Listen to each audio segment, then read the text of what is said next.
something we've talked about, but now the domain and range somehow has changed, right? Because the equation, of course, has changed. So we're trying to get you to move to that next step. How do you get a new domain and range? If you have a new equation, you have to use some prior knowledge. Okay. For example, with tangent, I would hope that some prior knowledge would say that the domain has something to do with the asymptotes.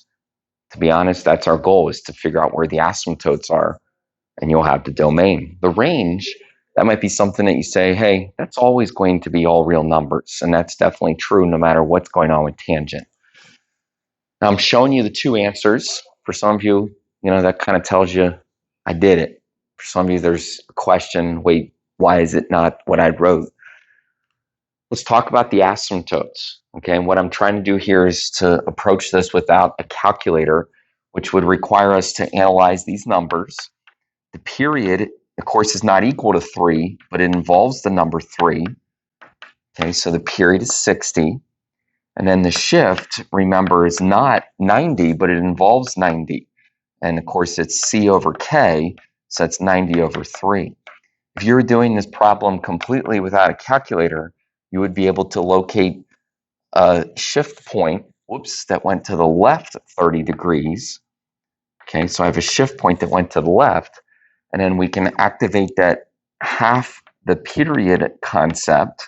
Half the period is going to be the distance that I need to go from this shift point in either direction so that I can land on an asymptote. Again, that yellow 30 is half the period. It's the distance from the center to an asymptote. And we find out that an asymptote is at 0. It's also at negative 60. But there's kind of enough information at this point to be able to think about the domain. Remember, the domain is always the distance between the asymptotes, which is why you see the number 60 here, the distance between the asymptotes times K plus the first asymptote. If the first asymptote can be 0, then we typically choose that. Now, if you wrote something after this, like plus or minus 60, you'd still get credit. If you wrote plus or minus 60 because you wanted to write down another asymptote, it's fine, but 0 is a little bit better. I wanted to purposely be the voice to kind of go through that, to confirm for some of you and to help fix for some of you. But is there anything different that we can say? Anything that we can add to that? Now, the second equation actually had a new transformation. Did you see it? Okay, did you realize that there was something new about the way that cosine graph changed? Okay, now, if we're just talking domain and range, we still can use some prior knowledge. The domain of a cosine graph is always all real numbers. The range has everything to do with the y values, basically the maximums and minimums. Okay, and if you just look at the graph, you could conclude that it goes as high as 4 and as low as negative 2. Now, like I said, there was a new transformation in here. Did you see it? And we actually want to add this to our notes. There was what we would call a vertical shift. Okay, that +1 that's tagged onto the end of that equation, that's in a new place. And that's a vertical shift of the midline. I didn't necessarily expect that you would have made all these conclusions, but if you think about it, the midline is now up at 1. So that's like a new place because it used to be at the x-axis. And the amplitude of 3 is still based on the distance from the midline. These two purple arrows are trying to show you that the amplitude is always measured from the middle. And we can even make a conclusion here that if you bump up 1 and then you have an amplitude of 3, you would have to be as high as 4. You would have to be as low as negative 2. Okay, because we had here a vertical shift and an amplitude change. Now, on the day where you took some notes about transformations. Maybe you put boxes around them. If you have space, you might want to add this as another box.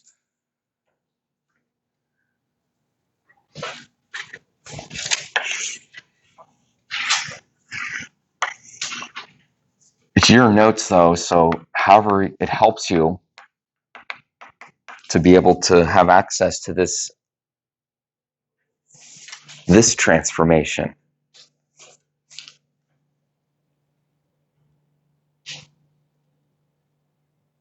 As you look at what I have written up here, you can see that a vertical shift is always going to be a number that's added or subtracted at the end of the equation. We'll use the letter D. And so we have basically a vertical shift of the midline. In fact, the letter D is the midline.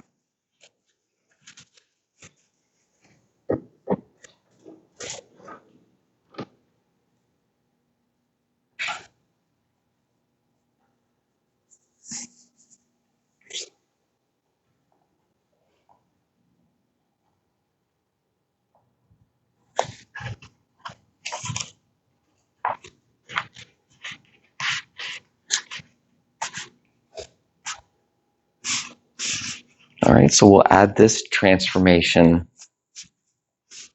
into our tool belt of knowledge about graphs.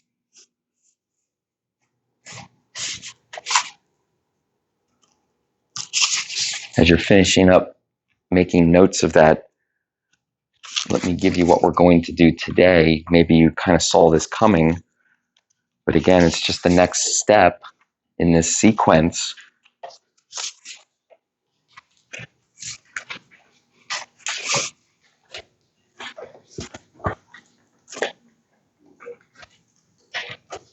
Just by the way, this paper will serve as a couple notes, examples, and then it doubles up as something to finish, which you might actually be able to finish while you're in the classroom, but we'll kind of say we'll finish it like a homework. Okay, before we get to that, are there any questions what I'm saying about this vertical shift transformation?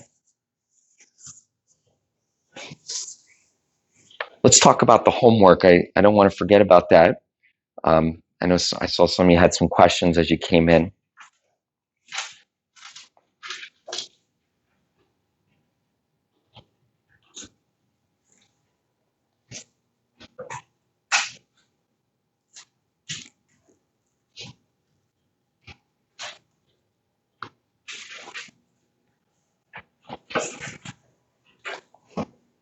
The one I checked looked good.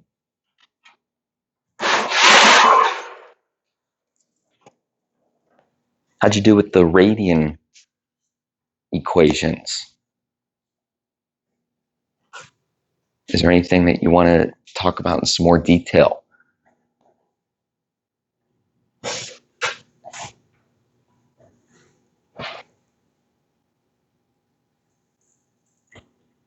Are you guys okay with number 5?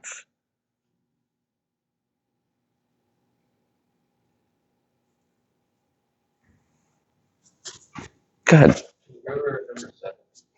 I can. Now, do you have the original sort of specs? Does anybody have the specs for 7?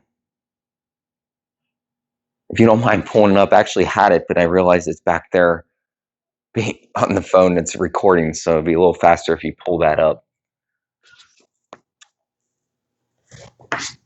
I'm sure the amplitude was 2. That's pretty easy to see. The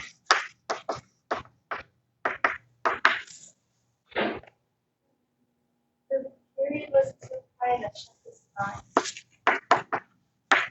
Yeah, it should be. Okay.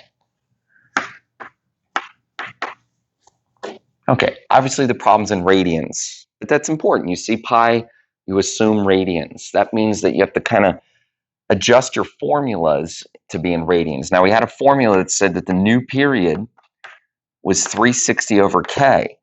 I'm just going to adjust that. Instead of it being 360, we're going to make it 2 pi over k, because essentially 2 pi is equivalent to 360. Now, the new period is 2 pi. So this circled 2 pi, I'm going to plug in right here for the new period. Although some of you might be saying, but it's the same period. Just going through so you can see, that's why k equals 1. Okay, so I'll put the number 1 in for k. I don't have to put in like some kind of pi for k. I already took care of the pi by working out the formula. And then the shift, of course, is equal to c over k. There's nothing here that you need to like change to radians, okay, because the letter c is going to kind of work itself out based on how I solve this. Okay, so it looks like c equals pi. When the problem's in radians, you just have to adjust your period formula, okay, because that's the formula that uses a radian number. Does that help out?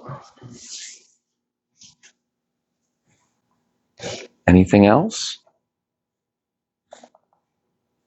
Okay, you guys, you seem to be at the right place. Okay, each day we're adding something. Honestly, that pipe cleaner activity that you're to look at as a hybrid activity will take all of this and put it together, which is exactly the spot that we'll be at tomorrow.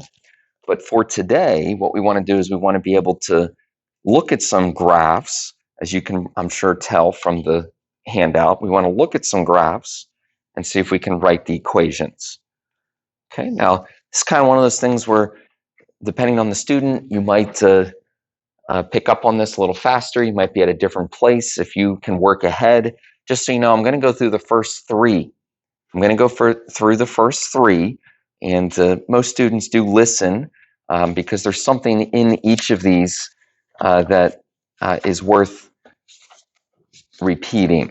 And you're probably going to feel like that at some point you're ready to kind of run off on your own, and don't let me hold you back. Okay? When I give you a graph, one of the main things you need to realize is that I'm not trying to trick you. All shifts and periods will be in some multiple of 30, 60, 45, or 90. In other words, common angles. So all shifts and periods will be in some sort of type of 30, 60, 45, or 90 sort of multiple. Okay, and that's actually where this problem, well, it depends on where you want to start the problem. Actually, it might be worth noting for this first sine wave here that it clearly has a new amplitude. Depends on how much you want to mark it up, but it's definitely the case that from the midline to the maximum minimum that we are going up or down by 3. So the amplitude is definitely 3, and that's usually a little bit easier for kids to see, but it's worth repeating that has transformed. It's usually the shift and the period that require the most attention. And so let's talk about that. You actually want to start with the shift. And for a sine wave, you have to be aware of the original y-intercept. Now, the original y-intercept of a sine wave is always, as it was on the first day, it is the origin. Okay, so that's our shift point right there. And what we're basically asking ourselves is, where did the y-intercept go? Where could it be? So where did the y-intercept go? Where could it be? You should be right here. Okay, now that point right there is the shift point because the graph proceeds upward and onward from that spot, which is exactly what the original y-intercept does. And so now we just need to determine that value.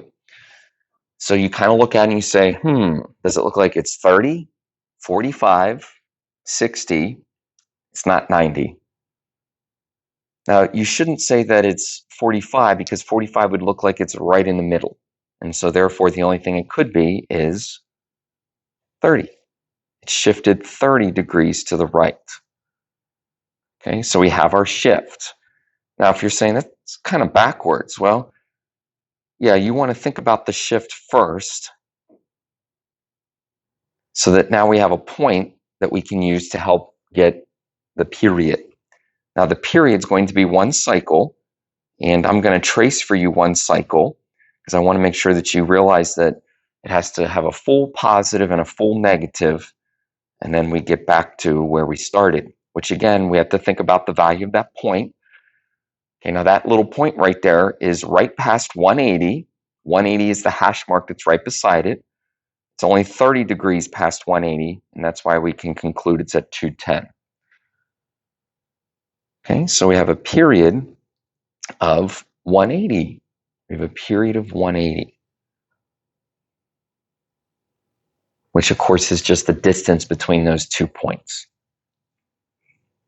Okay, and then you're kind of back to doing the stuff that we did last week. You guys did a nice job. The homework looked good, but don't forget that you still have to find the K value.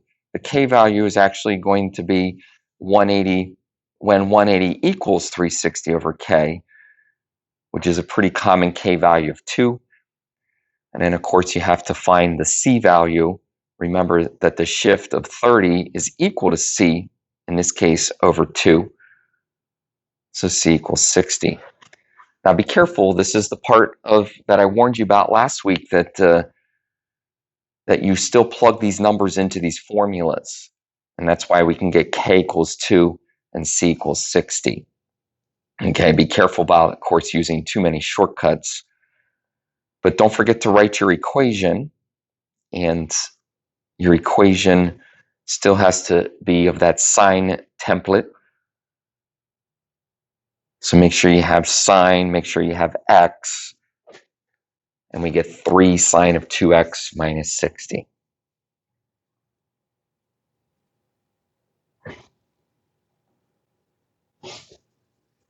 Please, if there's something that happened that you're wondering how I got it or I went too fast, just give a holler. I realize that people pick up on this differently, but each of these problems has something worth repeating. I'm moving on to the tangent problem. Maybe you're kind of doing some stuff on your own. That's fine. There is no amplitude for tangents. You don't have to worry about like trying to figure out that number. You should be thinking about the shift. Oh, where did the y-intercept go? Oh, where could it be? Of course, now that we've been talking about tangent for just about a week, I would expect that you feel pretty comfortable that the y-intercept for tangent is right there. Okay, so that point looks like it has moved either here or here. Okay, this is an example of a problem where you could have an equal argument that is shifted to the left or the right by the same amount. Okay, so when it comes down to writing our final answer, you could use a plus or minus. Okay, now if you didn't use a plus or minus, you would still be right, but just saying, we have an equal argument that we went left or right 45 degrees. Both of those points could satisfy the shift. Okay, the nice thing is that those 2 points also provide us with a period. If you just find the distance between those 2 points, you now know that the period is 90. I did not get the asymptotes involved because I don't see the asymptotes, and it sometimes can make the problem tricky. So again, we don't need the asymptotes to be able to come up with this answer. And that's kind of my message to you, so that you can come up with an equation and get moving on. Okay, now remember, you still have to take these two numbers, that is 90, and you have to use it to solve for your C value, your K value. But as long as you use 180 over K, you'll see K equals 2. And then you want to solve the 45 also for your C value. Okay, and you'll get C equals 90.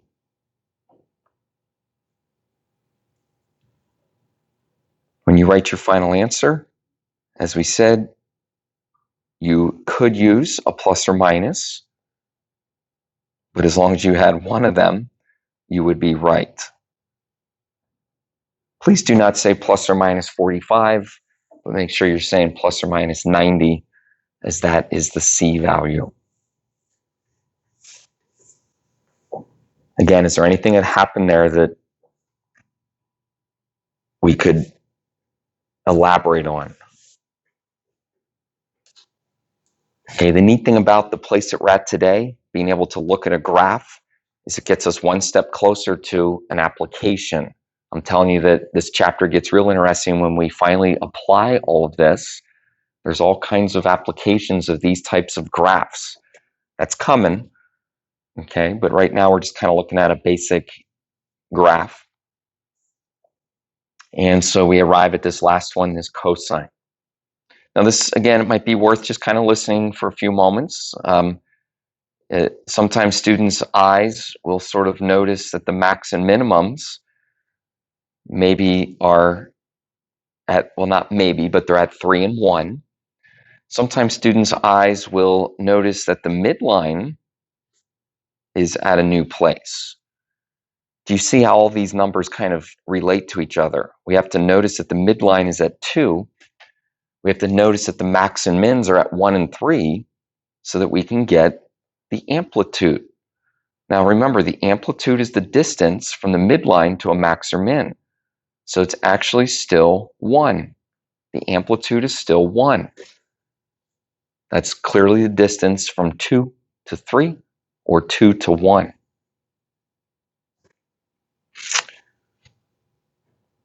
Shift. Oh, where did the y-intercept go? Oh, where could it be? Actually, do you have an answer to that? Someone from the gallery? Oh, where did the y-intercept go? Oh, where could it be? Were you thinking it didn't go anywhere? If you were thinking that, you are correct. Because when we ask about the shift, we're talking about a horizontal shift. Folks, that point right there did not move horizontally. Now, if you're saying, yeah, but it moved vertically, it did move vertically, okay? But the midline will take care of the vertical shift. When I ask you where the y-intercept went, I'm asking you if the y-intercept moved horizontally, and it did not. Okay, so there's no horizontal shift. There's no horizontal shift. But as we said, there is a vertical shift. And we could have said that a few moments ago when we noticed that the midline, of course, was up 2.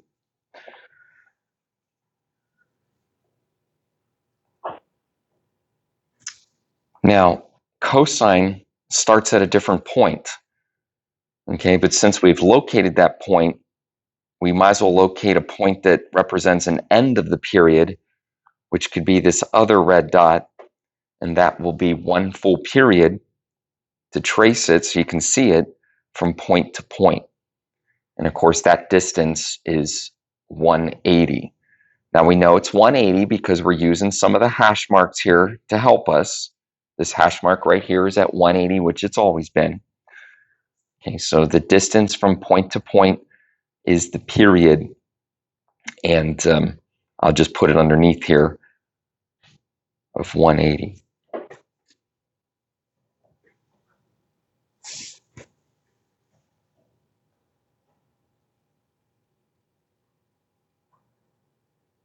Okay, make sure that that period of 180 helps you to get the k value of 2, and that's why we're going to see a 2x right here. There is no horizontal shift, so I don't have another number inside, but we did have a vertical shift up 2, so we'll put a +2 at the end of the equation. The amplitude is 1 if you want to write the number 1 in front, or just leave that as assumed. So we end up with cosine of 2x plus 2. Cosine of 2x plus 2.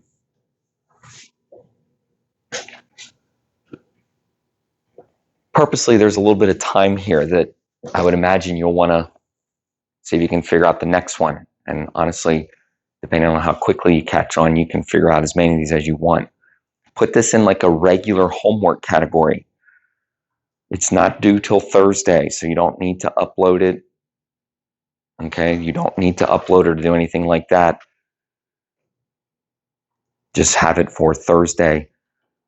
And again, tomorrow we'll take a little pause and you'll have that online activity.